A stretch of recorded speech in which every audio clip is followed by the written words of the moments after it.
오늘 우리 함께 나누실 말씀 함께 읽겠습니다. 야고보서 5장 13절부터 18절까지 신약성경 376쪽입니다. 우리 다 같이 함께 한 목소리로 읽겠습니다.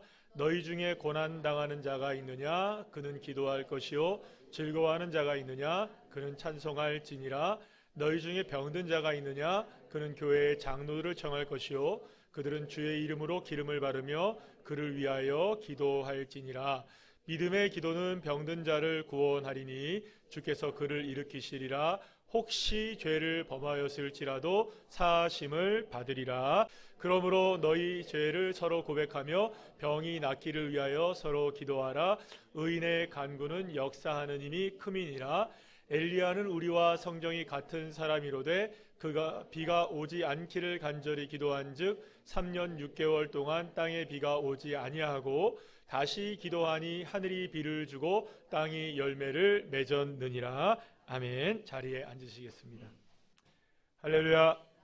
자, 오늘은 우리가 영권을 회복하라, 영권 회복 시리즈의 세 번째 시간이기도 하고요, 기도의 영권을 회복하라 세 번째 시간이기도 합니다. 그래서 오늘까지 우리가 기도에 관한 영권을 어떻게 회복할 것인가에 대한 이야기를 나누고, 다음 주부터는 우리가 또 다음 주는 우리가 헌신예배니까 헌신예배 말씀을 듣고 그 다음 주부터는 또 다른 영권의 회복에 관한 말씀들을 함께 나누게 될 것입니다. 하나님의 자녀들이 누릴 수 있는 특권은 하나님의 영권이 우리에게 주어진다는 것입니다. 하나님은 이 땅에 살아가고 있는 저와 여러분, 그리스도인들, 믿음의 백성들, 하나님의 자녀들이 이 땅에서 하나님의 나라를 이루어갈 수 있도록 거기에 걸맞는 영권을 우리에게 주신다는 거예요. 여러분 믿으시길 바랍니다. 저와 여러분은 영권을 부여받습니다. 오늘 아침에 이제 제가 설교 드린 부분을 잘 이해하신 분이라면 이것도 다 우리가 이해할 수 있어요. 하나님이 나에게 영권을 주셨는데 나는 없는 것 같아요. 그럼 이유는 뭘까요? 영권을 주셨지만 영권의 기회를 붙잡지 못하고 있는 것이죠.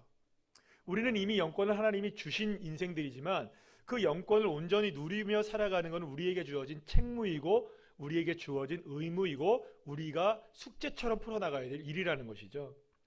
때로는 이것이 여러분들 은사 같은 것들로 우리에게 주어지기도 합니다. 성령의 은사들 있잖아요. 우리가 말씀과 지혜와 지식의 은사들, 그리고 또 무슨 우리 이렇게 영문별의 은사나 또 병고침의 은사나 그리고 방언과 통역의 은사나 이런 여러 가지 은사들로 우리에게 주어지기도 하고요. 사랑의 은사, 섬김의 은사, 수많은 은사들로 우리에게 하나님의 영권이 주어지기도 하는 것입니다. 그러나 비단 성령의 은사만에 국한된 것이 아니에요. 하나님의 영권은 말이죠, 하나님이 주시는 모든 것이 주님의 영권인 거예요. 여러분 믿으시길 바랍니다. 그러니 여러분, 저와 여러분이 영권이 없다, 영성이 없다 이런 얘기 하시면 안 되는 거예요. 왜냐하면 하나님은 우리에게 하나님의 손길을 우리에게 날마다 베풀어 주시니까. 여러분, 그래서 심지어는 우리가 이런 고백을 하실 수 있어야 되는 거예요. 내가 숨을 쉬는 것도 하나님의 영권 때문에 쉴 수 있다. 여러분, 이런 믿음을 갖고 있으면 저와 여러분에게 영권이 얼마나 풍성하게 늘어나는지 몰라요. 난 영권이 눈을 씻고 봐도 찾아봐도 없네. 뭘로 도대체 비교를 하시는 걸까요? 어떤 기준으로 나에게는 영권이 없다고 생각하시는 걸까요? 병든 자가 딱 이러면 벌떡 일어나는 거예요? 우리 지지난주인가 몇 주 전에 우리 다인이가 우리 교회에 처음 나와서 예배를 드렸어요. 아기가 첫 예배를 드렸어요. 근데 애기 엄마가 우리 박주혜 집사님이, 목사님 우리 다인이가 응아를 못하고 있어요 그래요. 그래서 왔길래 기도를 했어요. 하나님 똥 잘 놓게 해주세요. 세상에 며칠 동안 똥 못 넣는데 예배 시간에 똥을 넣었대요. 그래서 얼마나 기뻤는지 엄마가 너무너무나 기뻐한 거예요. 와, 하나님 놀랍습니다. 여러분, 이 손이 그런 손이에요. 똥 잘 넣게 하는 손. 여러분들 만지게 오늘도 그래서 아까 전에 내가 기도를 했는데 어떻게 된지 모르겠어요. 여러분, 만약에 우리가 생각해 봅시다.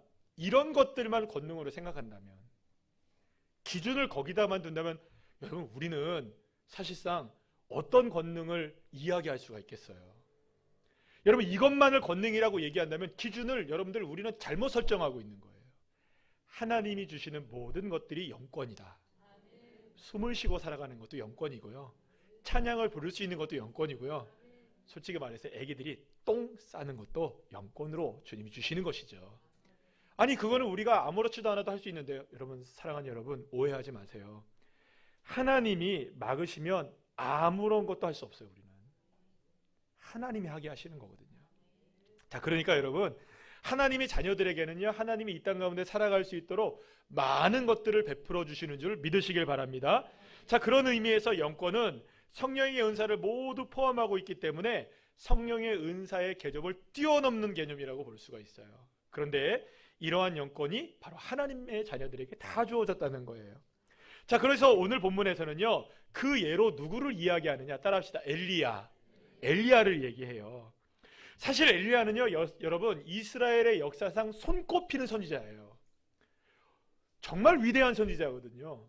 그런데 그 위대한 선지자 중에 한 명이 정말로 놀라운 영권을 가지고 있는 것이 당연하겠죠. 여러분들 얼마나 놀랍습니까? 그래서 사실 저와 여러분을 비교하는 것 자체가 가능할까요? 불가능한 걸까요? 만약에 정말로 영권의 기준을 엘리야로 둔다면 저와 여러분은 엘리야에게 이게 가까이 갈 수 있을까요? 없을까요? 가까이 갈 수 있을까요? 아우, 그게 쉽지가 않은 일이에요. 자, 그런데 오늘 본문 여러분들 17절, 18절 말씀을 보게 되면 놀라운 이야기를 하게 되는데 뭐라고 얘기하냐면 그의 사명을 이야기하기 전에, 그가 어떤 사역을 감당했느냐, 그걸 이야기하기 전에 뭐 비를 내리고 안 내리고 불을 내리고 안 내리고 이 이야기하기 전에 850명의 거짓 선지자들을 쳤느냐 안 쳤느냐 이 이야기하기 전에 무슨 얘기를 하냐, 그의 성정, 곧 엘리야의 성정, 엘리야의 성질, 그 성질이 우리와 같다, 이 이야기를 하고 있는 거예요. 자, 다시 한번 읽어볼까요? 17절 18절 시작. 엘리야는 우리와 성정이 같은 사람이로되 그가 비가 오지 않기를 간절히 기도한즉 3년 6개월 동안 땅에 비가 오지 아니하고 다시 기도하니 하늘이 비를 주고 땅이 열매를 맺었느니라. 여러분, 성정이 같다, 성질이 같다는 거예요. 그 사람이랑 우리랑 별반 다를 바가 없다. 따라합시다. 엘리야랑 나랑 다를 바가 없단다. 야, 이거 진짜 얘기하기가 좀 애매하시죠? 자신있게 여러분들 엘리야는 나와 별반 다를 바가 없다라고 얘기하실 수 있겠어요? 아, 이게 쉽지가 않아요. 왜냐하면 비교 한번 해보시죠. 용감한 선지자였어요. 아합 왕 앞에서 당당하게 당돌하게 비 그칩니다. 3년 반 동안. 그리고 다시 와서 3년 반 만에 비를 내리게 하고 850명의 거짓된 이 그 바알과 아세라의 그 선지자들의 목을 쳐댄던 사람이고요. 사르밧 과부 집에서는요 3년 반 오랜 시간 동안 떡과 기름이 마르지 않게 했던 위대한 선지자이고요. 사르밧 과부의 아들이 죽었을 때 그 죽은 아들을 어떻게 합니까? 살려냈던 선지자예요.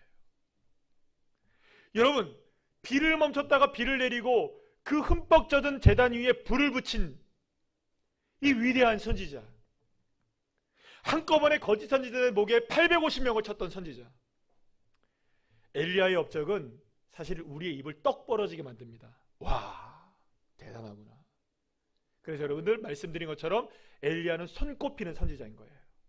성경 역사상 정말 대단한 사명을 감당했고, 그 사역과 만약에 저 자신 스스로도 생각해 본다면 여러분들 아무것도 아니죠. 여러분들 우리가 생각해 본다면 엘리야만큼의 사명을 감당했다고 여러분 자부하실 수 있는 분, 사실 그렇게 눈 씻고 찾아봐도 많지 않을걸요. 한 번도 경험해보지 못한 일들을 이 엘리야는 감당했었고요. 그래서 하나님의 나라를 정말 아합 왕 그 칠흑 같은 어두웠던 하나님을 모르고 있었던 시대 속에서 하나님의 하나님 되심을 선포하며 이스라엘 백성들을 향해서 하나님을 섬길 것인지 너희들이 바알을 섬길 것인지 선택하라, 이런 엄청난 외침을 했던 이 위대한 선지자, 하나님의 역사 한복판에 서 있었던 위대한 선지자라고 말할 수 있어요. 자, 그런데 성경은 뭐라고 얘기하느냐, 그 사람이랑 나랑 성질이 같다. 아무리 눈 씻고 찾아봐도 나와는 교집합될 것이 없어요. 그렇게 따라가기조차도 어렵고 쳐다보기도 어려운 존재가 누구냐? 정말로 위대한 선지자 엘리야란 말이죠. 그런데 여러분, 왜 성경은 엘리야가 나와 같은 성정의 사람이라고 얘기하고 있을까요? 도대체 무엇 때문에 그 사람이 나랑 성질이 같다고 얘기하는 것일까요? 여러분, 여기서 우리가 중요하게 생각해야 될 건 뭐냐면 엘리야가 이룬 놀라운 업적과 그가 보여준 사명과 사역에 관해서 우리가 성질이 같다는 게 아니에요. 많은 사람들이 여기에서 오해합니다. 그래서 나도 그러면은 비도 멈출 수 있구나, 나도 이렇게 불을 내릴 수 있구나, 나도 850명의 거짓 선지자들을 칠 수 있구나, 나도 기름도 마르지 않게 하고 떡도 마르지 않게 할 수 있구나, 밀가루도 마르지 않게 할 수 있구나, 나도 죽은 자를 살릴 수 있구나, 이 이야기하는 게 아니라는 거죠. 그런데 여러분 보세요. 또는 이렇게 생각할 수 있어요. 어떤 분들은 나약하다. 왜냐하면 여러분들 엘리야가 나약함을 보입니까 안 보입니까? 보여요. 이세벨의 협박 편지에 못 이겨서 결국에는 사흘 길을 걸어가 로뎀 나무에 앉아서 주님 나 죽여주세요, 주님 나 죽여주세요, 살 의미가 없습니다 그랬잖아요. 얼마나 나약한 인간입니까? 그래서 우리는 이렇게 생각합니다. 그 사람이랑 나랑은 성질이 같은 게 그 사람의 연약함이 나에게도 있구나, 그 사람의 성격이, 그 사람의 성질이 강함도 있지만 약함도 있구나, 그래서 나와 그 사람이 성질이 같은 거구나, 이렇게 생각할 수도 있어요. 근데 여러분, 그 말을 의미하는 게 아니라는 거예요. 야고보 사도가 오늘 본문을 통해서 엘리야와 저와 여러분 모두가 다 성질이 같다, 성품이 같다, 같은 성정이라고 얘기하는 것은 엘리야이기 때문에 그에게 하나님께서 영권이 부어지고 권능을 행할 수 있었던 그런 놀라운 역사나 혹은 때로는 로뎀나무 아래에서 죽여달라고 얘기하는 나약한 모습이나 이런 것들을 통하여서 우리에게 말하고 있는 성정이 같다, 이런 얘기를 하는 게 아니라 딱 한 가지입니다. 이거죠. 비록 엘리야라 할지라도, 그렇게 위대한 선지자 엘리야라 할지라도 엘리야조차도 필요했던 것이 하나가 있었던 거예요. 엘리야 같은 위대한 선지자라 할지라도 필요한 것이 있었던 거예요. 위대한 사명을 감당하기 이전이라도, 아니면 때로는 넘어져서 쓰러져 있는 상황이라 할지라도, 그 어떠한 엘리야의 삶이라 할지라도 결국 엘리야도 뭘 할 수밖에 없는 사람이었느냐? 기도를 해야만 하는 사람이었다는 거예요. 기도를 해야만 하는 사람, 기도하는 사람이었기 때문에 그 사실 하나만으로도 엘리야와 나와 성정이 같은 사람이라고 야고보 사도는 우리에게 소개시켜주고 있는 것이죠. 사랑하는 여러분, 그렇습니다. 천하의 엘리야라 할지라도 기도 없이는 단 하나의 사명도 감당할 수가 없는 것입니다. 천하의 엘리야라 할지라도 기도 없이는 비를 멈출 수 없고, 천하의 엘리야라 할지라도 사르밧 과부의 집에 기름과 밀가루를 떨어뜨리지 않을 수가 없고, 천하의 엘리야라 할지라도 죽은 사르밧 과부의 아들을 살려낼 수 없고요, 천하의 엘리야라 할지라도 로뎀 나무 아래서 죽어갈 때라도 하나님 앞에 기도해야만 살아나는 존재가 누구냐? 엘리야였던 것입니다.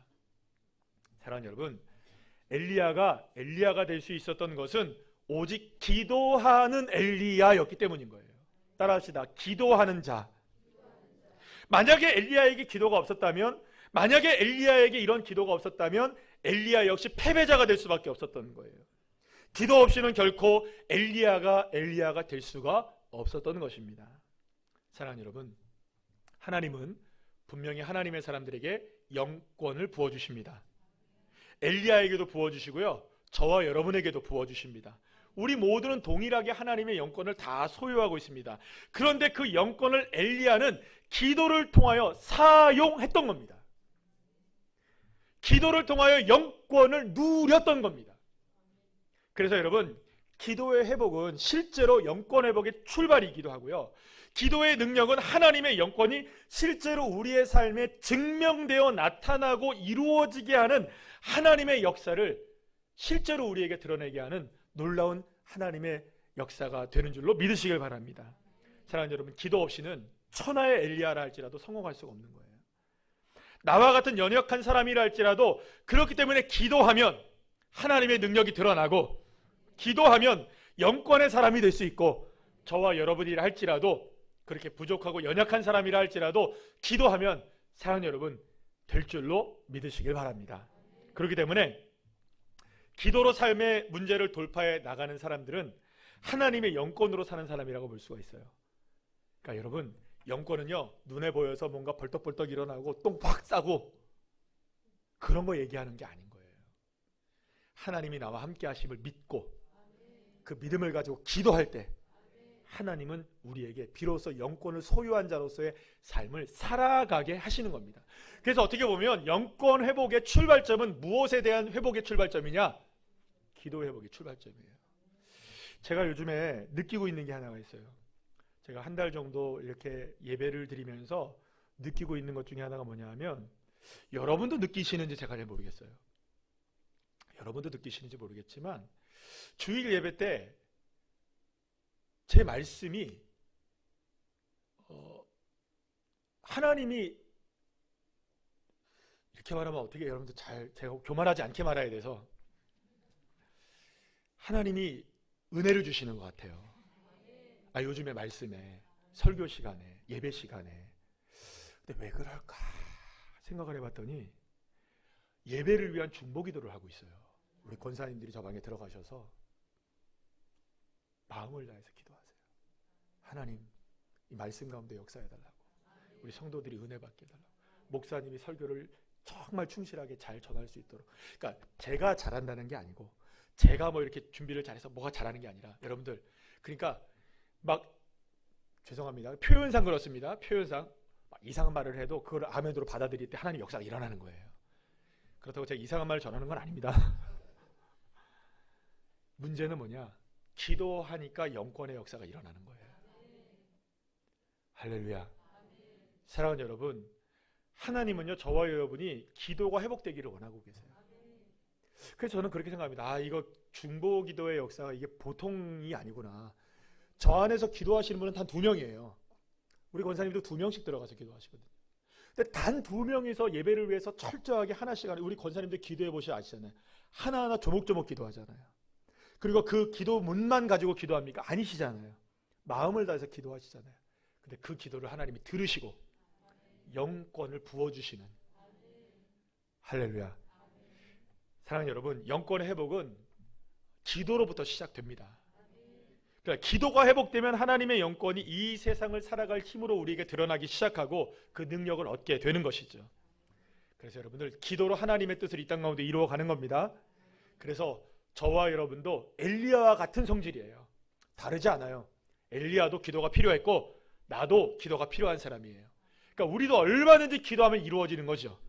믿으십니까? 그래서 우리는 기도하는 사람들이 됩시다. 따라합시다. 기도하는 사람이 되자. 기도로 영권을 마음껏 누리자. 옆에 있는 분들하고 인사할까요? 기도합시다. 기도로 영권을 회복하고 누립시다. 할렐루야. 이 시간 우리 함께